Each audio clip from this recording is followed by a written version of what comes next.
Patient record number 045. Patient Tobias Finch. Date of admission 3rd May 1945. Age 58 years. Initial diagnosis hallucinatory psychoses associated with obsessive-compulsive behavior. The patient record of Tobias Finch, a 58-year-old antique collector, was filed following his compulsory admission to Blackwood Asylum by local authorities from Canterbury, England.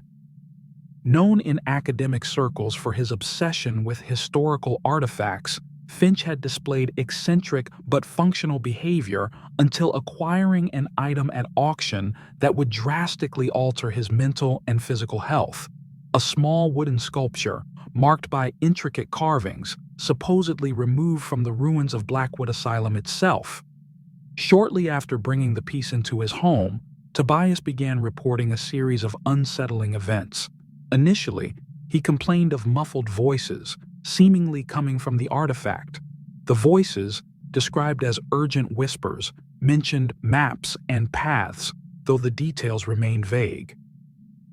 Within weeks, Tobias was found wandering the streets of Canterbury in a confused state, carrying the sculpture and muttering disconnected phrases such as, "The doors must be opened," and "They are still waiting." Alarmed by his deterioration, his family reported memory lapses followed by obsessive behavior, which included drawing meticulous maps of places he had never visited. One of these drawings revealed a structure resembling Blackwood Asylum, including areas that had never been documented in official records. This detail attracted the attention of local researchers, but also solidified the consensus that Tobias needed professional help. Upon admission to the asylum, Tobias displayed an extreme state of alertness, as if perpetually on the lookout for something. He held the artifact firmly, refusing to part with it, stating that "they come when it is far away." The doctors initially diagnosed him with persecutory delusions, exacerbated by an apparent state of hallucinatory paranoia. During the first 48 hours of observation, Tobias fluctuated between long periods of introspective silence and episodes of incessant speech, during which he insisted that the asylum was a map within a map and that his arrival was no coincidence. Despite initial skepticism from the medical staff, it soon became evident that Tobias Finch was not just an ordinary patient. His accounts, marked by unsettling accuracy, and the subsequent events in the corridors of the asylum suggested that something far deeper was at play. It would soon be clear that Tobias's case would transcend any known diagnosis. In the first weeks following his admission, Tobias Finch exhibited a pattern of erratic behavior that quickly evolved into deeply disturbing manifestations. Initially, he remained in a nearly constant state of alertness, his eyes fixed on some indistinct point on the wall. During the night rounds, nurses reported hearing Tobias murmuring in an almost reverent tone as he ran his fingers over the edges of the sculpture, as if exploring some invisible inscription. "The lines are correct, but the portals are still asleep," he would repeat at irregular intervals, his voice soft and trembling. On the third night, during a routine medical assessment, Tobias experienced his first recorded outburst. While one of the nurses attempted to remove the sculpture from his hands, he panicked, letting out a guttural scream that echoed through the corridors of the asylum. When restrained, he shouted something that was noted in the record as, "You cannot interrupt the flow, they are already waking up." After this episode, Tobias was temporarily isolated in a padded cell, but his deterioration seemed immune to any attempts at control or treatment. The following days brought reports of a series of anomalous behaviors. Tobias began obsessively drawing on any available surface, including the walls of his cell and even his own arms. The drawings consisted of intricate diagrams that the doctors interpreted as variations of the maps previously observed.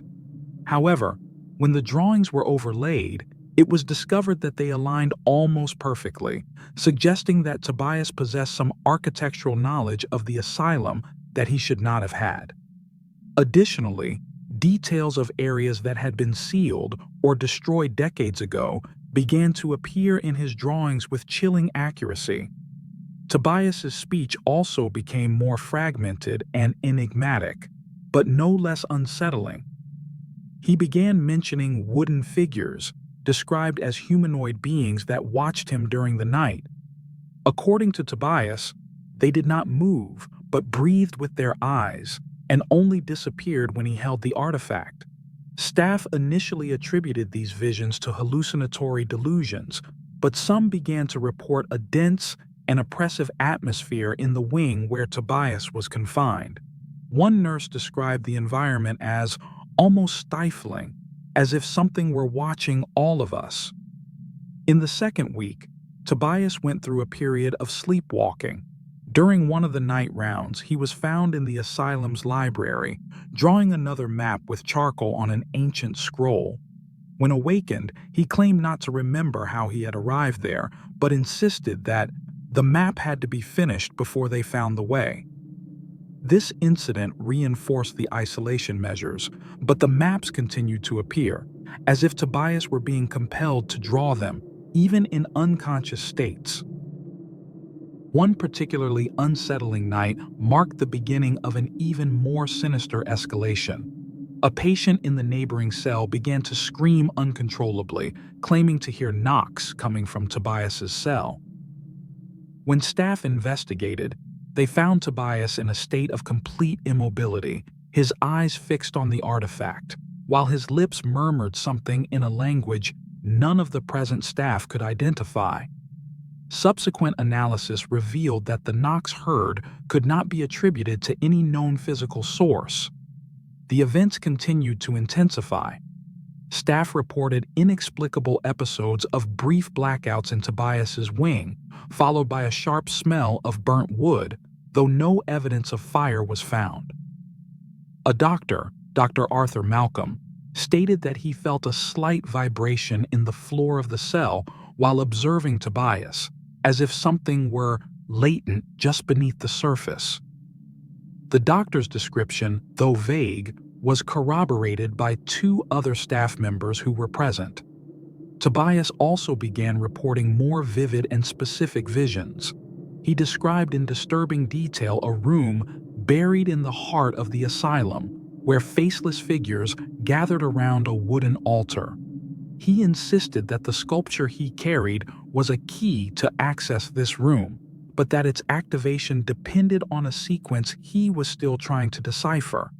During an evaluation in the third week, Tobias suffered a simultaneous physical and mental collapse. He was found in the fetal position, murmuring incessantly. The echoes are louder now. They are rising." During the outburst, he pressed the sculpture against his chest with such force that it left marks on his skin. The team attempted to administer sedatives, but Tobias's pulse remained abnormally elevated, as if he were in a constant state of fight or flight. At first, Tobias's descriptions of the figures and the whispers seemed like isolated delusions. However, the following night, something far more unsettling occurred. The final weeks of Tobias Finch at Blackwood Asylum marked a steep descent into the abyss of the inexplicable. With each passing day, the atmosphere in the wing where he was confined became denser and more oppressive, as if something invisible were slowly taking shape. The maps that Tobias drew became even more detailed and disturbing, including unknown symbols that none of the doctors, not even the linguistic experts, could decipher. During these periods, Tobias remained in a state of almost religious trance, incessantly repeating, "The wood never forgets. They want to return." Reports of humanoid wooden figures began spilling over from Tobias's delusions to the accounts of the staff and patients themselves. One nurse reported in a wavering tone having seen a motionless silhouette in the corner of Tobias's cell during her night round. When the light was switched on, nothing was found, but she swore the air was thick with the smell of damp wood. Others began reporting the sound of creaking, like wood being bent or cracked, coming from the walls near Tobias's cell. In the fourth week, Tobias exhibited alarming behavior during a sleepwalking episode. He was found in the East Wing, a sealed-off area of the asylum that had been abandoned decades earlier due to structural instability. He was barefoot, his feet covered in deep cuts, but seemed oblivious to the pain. When asked how he had arrived there, Tobias responded in a monotone voice. They showed the way. The security cameras in the wing, which rarely worked due to constant malfunctions, recorded only static during the entire incident. The breaking point began to take shape during one particularly chaotic night. Staff reported a series of power outages in Tobias's wing, followed by screams from other patients who claimed to see shadows moving beneath the doors. At the same time, Tobias began to strike the sculpture against the wall of his cell in a rhythm that was later described as resolute, almost ritualistic. When the guards finally managed to enter, he was standing, staring at an empty spot on the wall, while reciting disconnected phrases in a language no one recognized. A more detailed investigation revealed that the sculpture had left deep marks in the wall, forming a pattern that corresponded to one of the maps Tobias had drawn earlier. When he was taken back to his cell, Tobias began to laugh uncontrollably, interrupting his laughter with phrases like, "They are so close now, I can almost hear them." The sound of deep knocking began to echo through the corridors, but none of the staff could identify its source. The climax occurred on Tobias's final night at the asylum. In the early hours, an alarm was triggered in Tobias's wing. Staff rushed to his cell and found him kneeling in the center of the room with the sculpture positioned before him. Around him, deep marks, like scratches, had appeared on the floor, forming symbols similar to those found in his drawings. Tobias appeared unaware of what was happening around him, but his body was trembling violently, as if being pulled by invisible forces. The staff tried to intervene, but were stopped by an inexplicable phenomenon.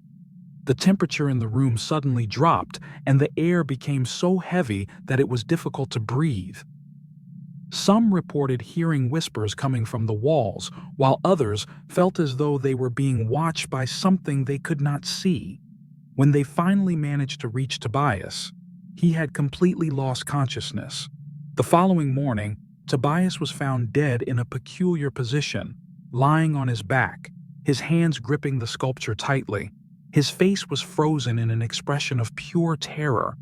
Hand-shaped marks, small and skeletal, were engraved into his skin, though there were no signs of any other presence in the cell. The sculpture, curiously, appeared unscathed, but one of the symbols carved into its surface had disappeared, as though it had been absorbed. The incident left the staff stunned, but the true gravity of it would only be understood the following morning. It was only after Tobias's body was removed that one of the doctors discovered something that added another layer of mystery to the case. Tobias's maps, overlaid on top of one another, seemed to form a path leading to an unknown subterranean room, one that was not listed in the asylum's records. When investigated, the area revealed only rubble, but a pungent smell of old wood filled the air. The events surrounding Tobias Finch remain one of the most disturbing cases in the files of Blackwood Asylum, an example of how the walls of this place seem to attract not only the living, but also the echoes of something far older and darker. The patient file for Tobias Finch was officially closed on June 15, 1945, shortly after his death. The body was sent for analysis, but the examinations conducted were inconclusive regarding the cause of death. Despite the hand-shaped marks on his skin, no physical or logical evidence could explain their origin. The sculpture, however, was cataloged and locked away in one of the asylum's deepest archives, where it remained as a prohibited study item. Staff and doctors involved in the case reported feeling an inexplicable discomfort whenever they needed to approach the object. A smell of damp wood seemed to emanate from the artifact, even weeks after it was stored, and some claimed to hear faint whispers while passing by the corridor where it was kept. The medical team, already weakened by the intensity of the events, decided to suspend any further attempts at investigation, justifying the decision as a means of preserving the mental health of those involved. The maps drawn by Tobias were also archived, but only partially. Curiously, several of the drawings mysteriously disappeared, with no record of removal or loss. Some doctors argued that these absences could be attributed to administrative oversights, but others admitted, in private conversations, that they believed the maps had found their own way.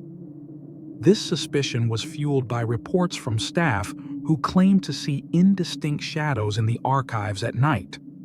Tobias's cell was sealed after his death, but reports of strange noises continued to emerge from inside. Sporadic, almost rhythmic knocks were heard during the early hours of the morning, and a nurse claimed to have seen scratch marks slowly growing on the wall where Tobias had drawn the final pattern. These marks, she said, seemed to pulse slightly, as though they had a life of their own. The greatest controversy, however, revolved around the underground area indicated on Tobias's maps. Despite extensive searches, no corresponding room or structure was found. However, the smell of old wood permeated the area, and workers involved in the excavation reported sensations of dizziness and disorientation. One of them, hesitantly, claimed to have heard an indistinct voice calling his name. The excavation was halted, and the area was sealed off. To this day, the events involving Tobias Finch remain among the most enigmatic recorded in Blackwood Asylum. His obsession with the sculpture, the inexplicable drawings, and the subsequent phenomena have raised more questions than answers. The sculpture remains stored, but the mere thought of investigating it provokes unease among the few who still know of its existence. Although the entries in the file were closed, the shadows in his room seem to continue moving on their own. Tobias Finch was only one of many who succumbed to the mysteries of Blackwood Asylum, but his story serves as a disturbing reminder that in this place, the boundaries between reality and the inexplicable are dangerously thin. The corridors of the asylum guard secrets that should not be revealed, but insist on finding their own way into the present. The secrets of Blackwood Asylum go beyond understanding, hiding stories that time tried to erase. Tobias Finch is just one among many who face the unknown within these dark walls. Subscribe to the channel to follow the next disturbing accounts and dive even deeper into the mysteries of the asylum. Leave your theories in the comments about what really happened to Tobias and the strange sculpture that haunted him. Are you prepared to face the echoes of the past?